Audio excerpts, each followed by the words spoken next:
Alors, Monsieur Onyami, on poursuit notre interview. On va un peu parler de l'avenir politique au Congo.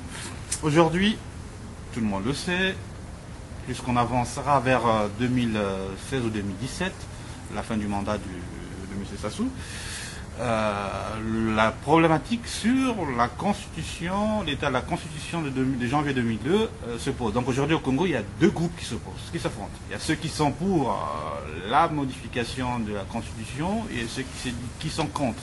Même ceux qui sont pour aujourd'hui, il commence à y avoir des gens qui écrivent, qui publient là-dessus.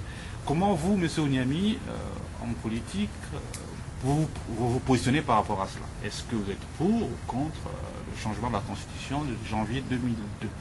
Alors, je ne sais pas si il y a des informations à propos. Hein. Pour moi, il n'y a pas de problème. Mais il y a des débats, même si ce n'est pas officiel. Mais, écoutez, mais attendez, pour ou contre? Pour ou contre? Moi, je vais vous donner ma position de manière claire, en étant plus clair encore. Une constitution a été élaborée en 2002, si je ne me trompe pas. 2002. C'est une constitution dite rigide, donc une constitution écrite, où il y a eu des dispositions qui ont été claires là-dessus. Au-delà de 70 ans, on ne peut plus se présenter à l'élection présidentielle. Je prends juste le cas d'espèce de l'âge. Et alors, qui vous a dit que celui qui aujourd'hui est au devant de la scène au Congo a l'intention de modifier la Constitution? Qui vous l'a dit? Il y a deux camps qui s'opposent. D'un côté, vous avez ceux qui sont au gouvernement. Je crois qu'il y a eu deux ministres, je ne sais pas c'est lesquels. Vous pouvez me les... Je pense qu'il y avait, sans me tromper, le ministre de Télécommunications, M. Mungala, qui en a parlé. Mais c'est un... Qu'il n'était pas contre. Mais écoutez...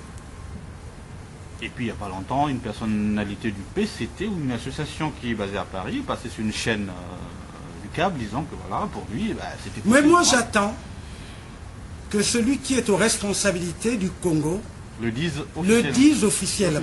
S'il le dit, à ce moment, je vais dire que l'être humain, même dans sa cupidité, doit toujours avoir une petite parcelle de la honte.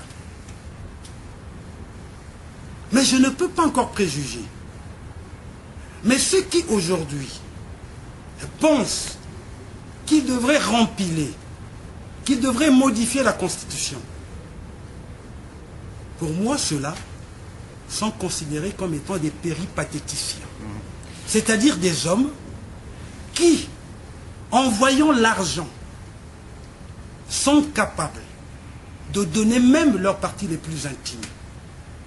Comment voulez-vous qu'on avance avec des phénomènes comme ceux-là, qui hier critiquaient à grande joie le même qui aujourd'hui il se retrouve dans un gouvernement? Vous pensez qu'on peut avancer comme ça? Vous pensez? Justement, on a reçu la semaine dernière un membre de la diaspora congolaise qui affirmait lors de l'entretien la semaine dernière que Sassou n'était pas le problème du Congo et que l'idée des États généraux où la concertation était farfelue. Qu'en pensez-vous? Oh, mais ça c'est intéressant ça. Le problème du Congo, c'est pas Sassou, c'est l'homme du passé. Vous savez, non, les problèmes sont tellement graves que je n'aurais pas voulu m'arrêter à certaines déclarations fantaisistes. Oui, mais une minute. Mais je me permettrai quand même de dire la chose suivante. Ce type d'individu, je les classe comme étant aussi un péripatéticien. Parce que qu'est-ce que la politique? C'est avoir des convictions. Qui vous a dit avoir des convictions, c'est accepter la pauvreté? Non. Les convictions, c'est être en harmonie avec sa conscience. Mais il a raison de dire que le problème du Congo, ce n'est pas le problème de M. Sassou. Vous savez pourquoi il a raison? Posez-moi la question. Je vous le pose. Mais c'est aussi simple que ça. C'est aussi simple. Cette classe politique d'aujourd'hui, pour moi, cette classe politique, il faut un bon petit coup de balai et dehors. Ça résout tous les problèmes du Congo? Mais le danger, vous savez c'est quoi? Ce sont ces bourgeons. Ouais. Du type de cet individu qui est venu nous faire un spectacle de Muyirika sur le site Zengamambo. Est-ce que cet individu, après avoir fait autant de déclarations tapageuses, il s'est même autorisé de définir la diaspora? Mais s'il lui est arrivé en France pour des raisons quelconques, moi personnellement, je suis venu en France parce que j'avais cru qu'il est des moments dans la vie où il faut savoir dire non. Donc, quand il y a des problèmes de santé au Congo, quand on vous dit, j'ai même, ça fait pas longtemps, je venais donc d'avoir, qu'est-ce que vous direz, je venais même d'avoir un ami, un frère qui est à Brazzaville, me parlant un peu de la situation au niveau du CHU,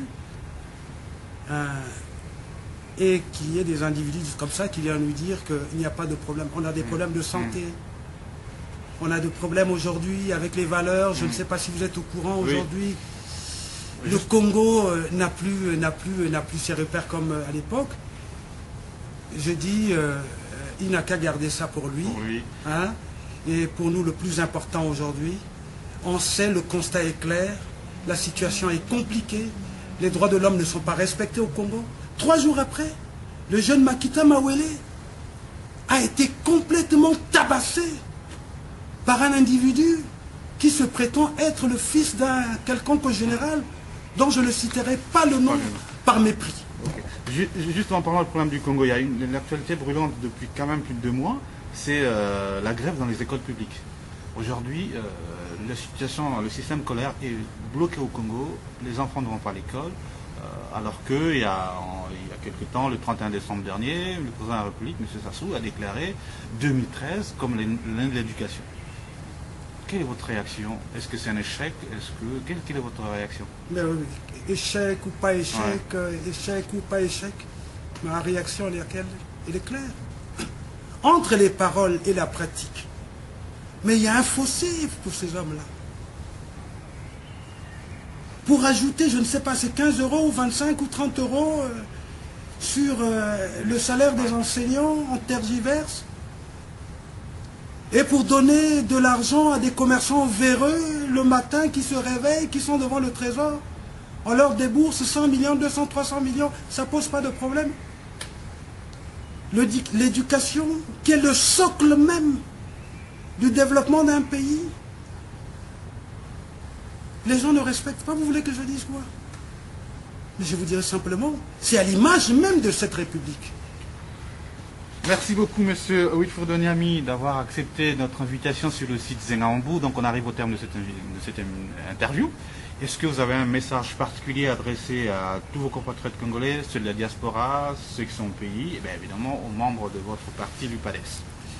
Non, je voulais simplement dire la chose suivante. La situation au pays est sérieuse. L'être humain, il arrive à tout être humain d'être parfois tenté. Je ne porte pas de critique à certains individus qui sont parfois dans le doute. Mais je dis à ceux qui ont encore un peu d'orgueil, un peu de conviction, rassemblons-nous. Rassemblons-nous pour mettre hors d'état de nuire ces individus qui tuent notre pays. Vous l'avez dit dans vos questions, la tribu. Vous avez bien constaté que celui qui est venu nous faire un cinéma la fois passée, je ne sais pas si j'ai une relation avec un cinéaste, je crois qu'il aurait pu embaucher, n'est pas embauché. Il est venu allègrement défendre le président du Congo-Brazzaville. Faisons fi de l'affaire des 353 disparus. Faisons fi de la prétendue guerre du poule. Faisons fi des difficultés économiques de notre pays. Faisons fi de tout ce que notre pays est en train de subir aujourd'hui. Voilà pourquoi je dis, les idées priment. Si demain, c'est un homme du Poule, si demain, c'est un homme du Nid-des-Bolande, si demain, c'est un homme du Nord, si demain, c'est un homme du Kwilu, comme qui dirait, est en bonne position, en 2016, moi personnellement, je me mettrai derrière lui. Parce que j'estime, trop c'est trop.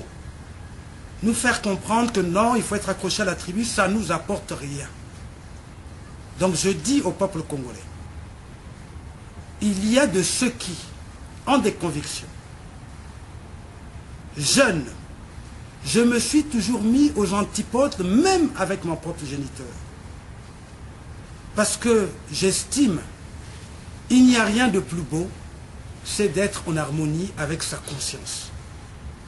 Le Congo est un beau pays, j'aime les Congolais, j'aime mon pays, et je défendrai ceux qui défendent les grandes valeurs d'André Grenard-Machua, du président Massamba Deba, et je n'oublierai pas aussi du président Bernard Kolela, car cet homme, pendant longtemps, a œuvré pour que notre pays puisse avancer.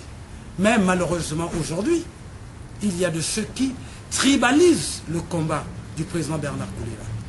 Père son âme.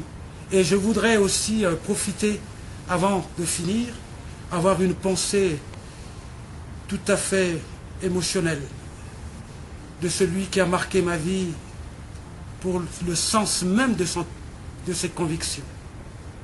Je parle de celui qui se repose et qui continue à se reposer en paix, le ministre Mungunga Kombongila.